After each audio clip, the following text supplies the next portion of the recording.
Hello guys, this is Arvind Kumar Arya.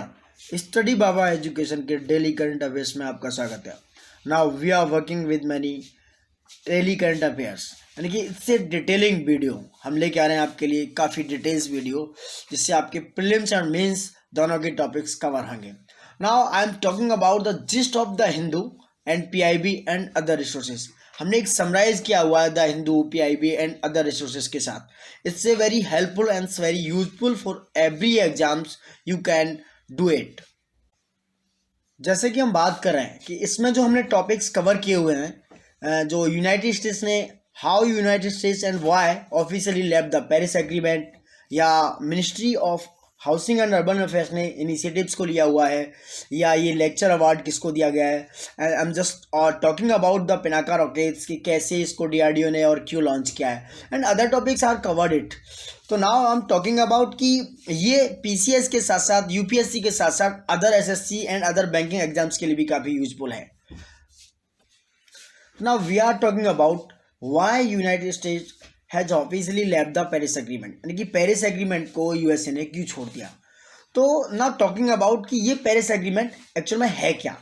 It's agreement ask rich and developed countries to provide financial and technical, यानी कि ये technological support देता है जो डेवलपिंग कंट्रीज हैं, यानी कि जो डेवलप होने की कगार पे हैं, जो आगे बढ़ रहे हैं, तो ये उनके लिए फाइनेंशियली और टेक्निकल सपोर्ट प्रोवाइड कराते हैं। जैसे कि कुछ पॉइंट्स हैं। The Paris agreement is an agreement with in the United nation framework of climate change, यानी कि UNFSS के साथ एक एग्रीमेंट था। इस dealing with green house gas emissions and mitigation, यानी जो ग्रीन हाउस गैसेज हैं उनके साथ उसको मिटिगेट यानी कम करने के साथ, और एडेप्टेशन, जो भी इसमें एडेप्ट करने वाली चीज़ें हैं, यानी कि हम कैसे ग्रीन हाउस गैसेज को कम करेंगे या कैसे एनवायरनमेंट और क्लाइमेट को क्लीन रखेंगे, इससे रिसोर्सेज को कम करेंगे। And also talking about finance, कि हम इसमें कितना, जो डेवलप्ड कंट्री हैं, कितना फिनेंस देंगे और कैसे डेवलपिंग कंट्रीज हैं उनके लिए सपोर्ट करेंगे। तो ना आई एम टॉकिंग अबाउट कि ये साइंड हुआ था इन 2016 COP21 इन पेरिस। पेरिस की एक जगह है जहाँ बोलते हैं ब्रागेट, फ्रांस में पेरिस में, ये बोगेट फ्रांस में ये साइंड हुआ था। तो now 189 countries are remain committed to the 2015 Paris accord. इस समय 189 कंट्रीज जो है वो कमिटेड हैं, and it's a pact to keep global temperature rise to below 2 degree Celsius, यानी कि इसका काम है कि ये जो टेम्परेचर है हमारा, जो ग्लोबल टेम्परेचर है, उसको 2 डिग्री सेल्सियस से नीचे रखे, from pre industrial level, not pre industrial level, इससे प्री इंडस्ट्रियल लेवल से इसको रखे। And now to try and limit the temperature increase even further, अगर वो इंक्रीज भी होता है तो it's a limit of 1.5 degree Celsius.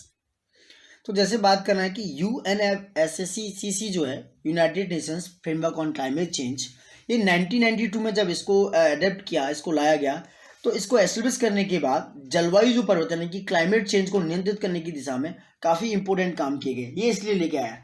हम थोड़ा और डिटेलिंग में बताएंगे कि ये चर्चा में क्यों है, कि ये क्यों लाया गया, इससे जो है यूएसए क्यों लेफ्ट आउट कर गया है। तो हम बात कर रहे हैं कि जैसे कि जो अमेरिका में चुनाव हुआ 2016 में, जो अब अभी 2020 में चुनाव होने वाला है, यानी कि जो हो रहा है, अभी चल रहा है। तो 2016 के चुनाव में अमेरिकी राष्ट्रपति डोनाल्ड ट्रंप ने पेरिस समझौते को बोला कि ये it's not a impact of American favour, यानी कि ये इसका जो इम्पैक्ट है अमेरिका के फेवर में नहीं है। तो उन्होंने कहा कि आफ्टर इलेक्शन, 2016 के इलेक्शन के बाद हम इसको इससे हम लेफ्ट आउट कर जाएंगे, हम इसको छोड़ देंगे। बट प्रॉब्लम क्या है, आर्टिकल 28 ये कहता है UN, ताकि आप किसी भी पैक्ट से या किसी भी ऐसी जो ट्रीटी हुई है या जो कि भी समझौते हुए हैं, अकॉर्ड हुए हैं, उनसे कम से कम 3 इयर्स, आई थिंक कि 3 इयर्स आफ्टर उससे आप हट सकते हैं। तो 2017 के बाद जब ये अडेप्ट हुआ, उसके बाद लाया गया, तो अब इसको 3 साल हो गए हैं और ट्रंप जी ने इससे बैकआउट कर गया है। Now we are talking about the ministry of states, यानी कि अगर बात करें ministry of housing and urban affairs launch 3 initiative. First one is the nurturing neighborhood challenges, second one is the data maturity assessment framework cycle 2, and third one is the CDO training program। तो actual में है क्या, तो I M explain it कि the nurturing neighbouring जो होड है, challenge है, वो क्या है, it's A 3 year initiative that will support cities, यानी कि ये जो सिटीज़ हैं हमारे, उनके शहरों को डेवलपिंग करने में, like a pilot project and scale solutions के लिए, इम्प्रूव क्वालिटी करने के लिए, किसकी, life of young children's and उनके जो केयर गिवर्स हैं एंड उनकी फैमिलीज के लिए ये लागू होगा। एंड ये किसके साथ, इसके साथ कंडक्टेड है, किसके साथ इसका टाई अप है, तो it's support of Bernard van der Leer foundations हैं, एक नीदरलैंड है, और WRI इंडिया के साथ इसका टाई अप है। हम सेकंड वन की बात करते हैं, जो DMF है यानी कि data maturity assessment framework. It's a core objective to enable cities to assess their data maturity concerning a standardized framework covering aspects of enabling policies, governance structures हैं, जैसे कि डाटा मैनेजमेंट पे काम करेंगे लोग, कैपेसिटी बिल्डिंग्स हैं, and also stakeholders engagement at the city level, यानी कि सिटी लेवल पे जो चीज़ें होंगी, गवर्नेंस स्ट्रक्चर है, डाटा मैनेजमेंट, ये इसके लिए डाटा मैच्योरिटी असेसमेंट फ्रेमवर्क बनाया गया है। Third one is CDO training program, यानी कि ministry of housing and urban affair ने क्या किया है कि पार्टनर किया है यानी कि टाटा ट्रस्ट के साथ, and launch a 6 week guided, यानी कि ये ई-लर्निंग प्रोग्राम है, एक ई-लर्निंग कोर्स है जो क्या करेगा, डाटा ड्राइवन डिसीजन मेकिंग में अर्बन लोकल बॉडीज के लिए ये इंप्रूवमेंट करेगा, उनके लिए चीजें बताएगा। ये अभी फिलहाल 100 स्मार्ट सिटीज पर लागू हो रहा है। Now we are talking about ministry of housing and urban affair. It is a body of government of India and federal ministry with executive authorities over formulation and administration of the rules and regulation and laws relating to the housing and urban developing in India। ये जो department काम करता है national institute of urban affairs के under में आते हैं। इसका जो जुरिडिक्शन है वो इंडिया ही है और ये फाउंडेड हुआ था 1952 में। Now we are talking about DRDO ने टेस्टेड किया है पिनाका रॉकेट्स को। I love DRDO। तो DRDO से पहले हम थोड़ा बताना चाहेंगे पिनाका रॉकेट्स क्या है। यानी it has been successfully flight tested from ITR range, यानी कि इंटीग्रेटेड टेस्ट रेंज जो चांदीपुर ऑफ उड़ीसा में कोस्ट पर है। 4 नवंबर 2020 को इन्होंने इसको लॉन्च किया है पिनाका रॉकेट को। इसका प्रॉब्लम क्या कि क्यों किया गया है पिनाका रॉकेट जो है, इट्स डिजाइन, ये बनाया किसने, it's design and development have been carried out by Pune based DRDO है जो लेबोरेटरी है पुणे की, एंड जो ARD है उसने यानी कि armament research and development establishment and high energy materials research laboratory ने इसको बनाया है। जॉइंट जो है जॉइंट सेशन बनाया हुआ है ये तीनों चीजों ने मिलकर। एंड पिनाका रॉकेट जो है वो रिप्लेस करने वाला है existing Pinaka mark first rockets, currently under production में है ये पिनाका रॉकेट, जो कि पिनाका MK फर्स्ट रॉकेट को ये लॉन्च करेगा। तो पिनाका रॉकेट एक्चुअल में क्या है, तो पिनाका है ये मल्टीपल रॉकेट लॉन्चर जो सिर्फ प्रोड्यूस होता है इंडिया में, एंड इसको DRDO जो है बनाता है हमारी इंडियन आर्मी के लिए। तो जो सिस्टम जो है इसकी मैक्सिमम रेंज अगर बात करें 40 किलोमीटर फॉर मार्क 1 के लिए इन्होंने डिसाइड किया है, एंड 75 किलोमीटर फॉर मार्क 2। तो जो पिनाका है वो मल्टी बैरल रेंजेज है और इसकी ऑपरेशनल रेंज जो है मैक्सिमम 800 किलोमीटर है। तो now we are talking about DRDO। Actually DRDO क्या है, तो DRDO जो है the defence research and development organisation है जो काम करता है हमारे agency under the department of defence research and development in ministry of defence, यानी मिनिस्ट्री ऑफ डिफेंस के लिए एंड गवर्नमेंट ऑफ इंडिया के लिए। क्यों, क्योंकि ये करता है मिलिट्री रिसर्च एंड डेवलपमेंट, और जो इसका हेडक्वार्टर है वो दिल्ली में है और it was formed in 1958। Sir, तो now we are talking about professor AN Bhaduri memorial lecture award. तो इट्स जस्ट अवार्ड, तो I am telling you the society of biological chemist of India ने ये अवार्ड फाउंडेड हुए थे 1930 में, and इससे headquarter IISc Bengaluru में है। ये जो अवार्ड है 2 ईयर्स में दिया जाता है, 2 ईयर्स में, एंड सिग्निफिकेंट कंट्रीब्यूशन दिया गया है लेसमेनिया डेनोवानी, यानी कि जिसे कालाजार भी बोलते हैं, ये उसके कंट्रीब्यूशन के लिए दिया गया है। जो वो साइंटिस्ट हैं हमारी डॉक्टर सुशांत कर के लिए दिया गया है।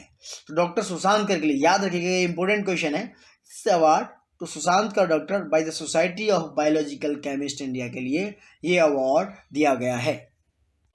तो now we are talking about hydro power project Luhri stage first. ये जो है हमारी CCEA जो है cabinet committee on economic affairs ने इसको लॉन्च किया है, यानी कि अप्रूव किया है। तो आई एम टॉकिंग अबाउट ये प्रोजेक्ट है क्या, it being implemented by Satluj Jal Vidyut Nigam limited on build on operate maintain basis, यानी कि बूम के बेसिस पे with active support for government of India and also the state government, ये इसको मिला के लॉन्च किया गया है।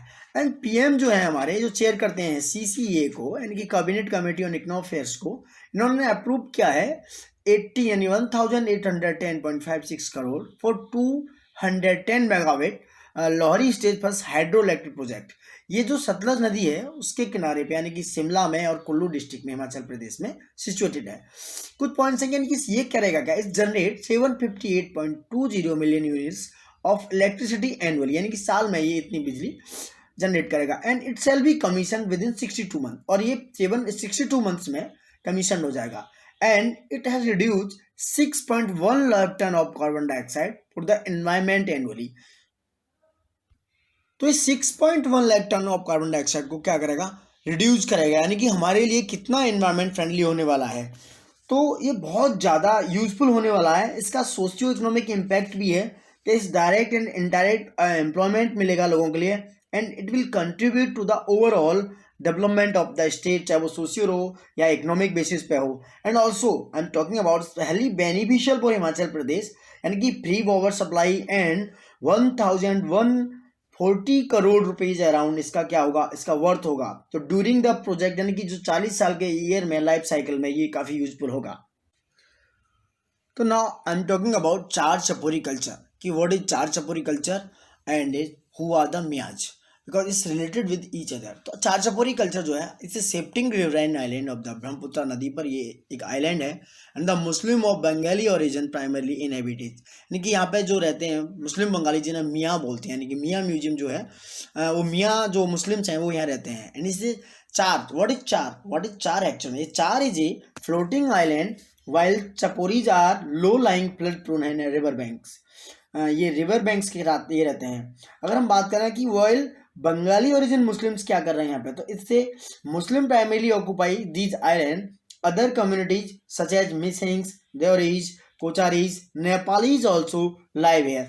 तो चार आइलैंड पे तो ये सारी जो यहाँ पे, तो इसका कल्चर क्या है, यानी कि जो मियाँ म्यूजियम था वो प्रपोज हुआ है रिफ्लेक्टिंग द कल्चर, इसको रिफ्लेक्ट करता है इनके कल्चर को, and heritage of the people living in चार चपोरीज, यानी कि स्टाइड ऑफ ए कंट्रोवर्सी इन आसाम। ये इस समय काफ़ी कंट्रोवर्सी है। ये कंट्रोवर्सी क्यों है, क्योंकि मियाँ कम्युनिटी जो है comprise descendant of Muslim migrant from East Bengal, यानी कि इसे नाउ बांग्लादेश बोलते हैं, to Assam. They came to be referred as a to Miyas often in a derogatory manner. तो ना इस कम्युनिटी जो है वो ब्रिटिश एनेक्सेशन के टाइम से जो असम में था 1826 से यहाँ पे है, नाउ कंटिन्यू इट्स पार्टीशन, और अब तक ये कंटिन्यू ये जो है माइग्रेट होती रही है 1971 के वॉर तक। तो जो कम्युनिटी जो है माइग्रेटेड इन सेवरल वेव्स, यानी कि बात करें तो ये काफ़ी तरीके से अब तक माइग्रेट होती आई है। Now we are talking about tourist facilitation centre by Prasad scheme, कि टूरिस्ट फैसिलिटी सेंटर कहाँ सेटअप किए गए हैं। तो ये जो किए गए हैं वैसे तो ग्वारावार केरला में ये सेटअप किए गए हैं। तो union minister of state for tourism and culture inaugurated the tourist facilitation centre facility on 4 November 2020 at Guruvayur Kerala. It constructed under Prasad scheme. ये जो प्रसाद स्कीम के अंडर में कंस्ट्रक्टेड हो रहा है, ये एक्चुअल में क्या है, ये काम क्या करने वाले हैं, यानी कि हम बात करें ये प्रो पुअर टूरिज्म कॉन्सेप्ट पे बेस्ड हैं, ये उस पर काम कर रहे हैं कि जो कम्युनिटी बेस्ड हैं, यानी कम्युनिटी के लिए जो हमारे हेरिटेज संभालते हैं, लोकल आर्ट्स हैं, हमारे हैंडीक्राफ्ट्स हैं, लोकल कल्चर हैं, क्रिश्चियंस वगैरह हैं, जो लोकल हमारे अगर बात करें तो कलाकार हैं, जो लोकल हमारे हीरोज हैं, वो जो काम करते हैं लोकल बेस लेवल पे, उनके प्रमोट करने के लिए, उनके हेरिटेज एंड कल्चर्स को, उनकी हेरिटेज स्ट्रक्चर्स को, उनके स्पेशली इंटीग्रेटेड टूरिज्म को उसके डेवलपमेंट के लिए ये टूरिस्ट फैसिलिटी सेंटर सेटअप किए गए हैं। नॉट टॉकिंग अबाउट ये प्रसाद स्कीम क्या है, इट इंट्रोड्यूस इन 2015, यानी कि अगर प्रसाद को हम एक्सप्लेन करें तो it's A pilgrimage rejuvenation and spiritual augmentation drive. एक गवर्नमेंट स्कीम है, फोकस करती है identification and developing the Pilgrim, हमारे जो तीर्थ स्थल हैं उनकी साइज को पूरे इंडिया के अंदर। ये जो लॉन्च किया गया है वो यूनियन मिनिस्ट्री ऑफ टूरिज्म ने इसको लॉन्च किया है। इसके ऑब्जेक्टिव भी वही है कि पिलग्रिम टूरिज्म को बढ़ावा देना, चाहे वो डायरेक्ट हो चाहे इनडायरेक्ट हो, एम्प्लॉयमेंट जनरेशन हो, एंड इकोनॉमिक डेवलपमेंट में भी कहीं ना कहीं सहयोग रहता है।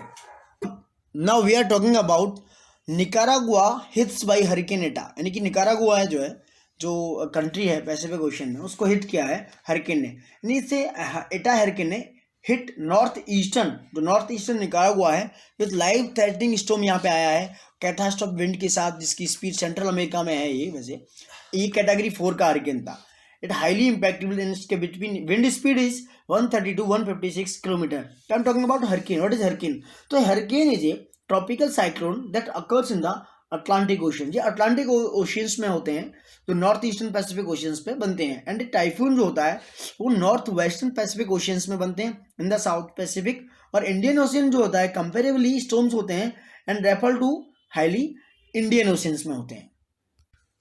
ना ये जो 130 to 156 माइल्स पर आवर. तो हम कुछ और साइक्लोन्स की बात करें जो 2020 में मार्क किए गए. यानी कि हम बात करें first pre monsoon cyclone in a century cyclone. Amphan जो आया था, अनदर साइक्लोन था निसर्ग, जिसने हिट किया फाइनेंशियल कैपिटल ऑफ इंडिया को आज. It's a second pre monsoon cyclone था after Amphan. As per IMD, India could witness many other pre monsoon cyclones in the coming year. यानी कुछ सालों में और भी साइक्लोन्स आने वाले हैं. Now we are talking about India's rank highly low on BMI, यानी कि बॉडी मास इंडेक्स में काफ़ी लो है. तो I am talking about BMI. क्या है? What is BMI? तो BMI जो होता है body mass index is a value derived from the mass and height. यानी कि ये मास बॉडी के वेट और हाइट के ऊपर डिपेंड करता है कि उसके अकॉर्डिंग आपकी बॉडी मास इंडेक्स कितना होना चाहिए. तो इसमें इंडिया का रैंक है 196 जो स्पेक्ट में है. ये India's 19 years old boys and girls के बीच में जो एवरेज BMI है, बॉडी मास इंडेक्स है, वो 20.1. काफ़ी कंपेरेटिवली देखा जाए तो कम है.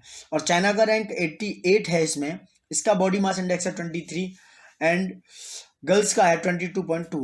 इंडिया का रैंक है 3rd and 5th from the bottom respectively among countries. हम बात कर रहे हैं कि ये नॉर्मल BMI रेंज एक्चुअल में क्या है, जो 20 से 25 के यानी कि 20 to 25 के बीच में नॉर्मल BMI रेंज है. Now talking about software technology park of India. ये software technology park of India कहाँ पे सेटअप किए गए हैं और क्यों? तो ये जो सेटअप किए गए हैं यानी कि सॉफ्टवेयर टेक्नोलॉजी पार्क्स, ये जो है 400 यानी कि 400 करोड़ रुपए के सेटअप के साथ कनेक्टिव किया गया इंफ्रास्ट्रक्चर को अक्रॉस सेवरल सिटी, यानी कि सिटीज़ के बीच में एक दूसरे सिटी से, ऑफरिंग स्मार्ट टेक्नोलॉजी के साथ, यानी कि कुछ टॉप जो हमारी टेक्नोलॉजी है उसको शेयर कर सकें, प्लग एंड प्ले फैसिलिटी इसको शेयर कर सकें. एक्चुअल में है क्या ये STPI? एक्चुअल में क्या है, क्यों?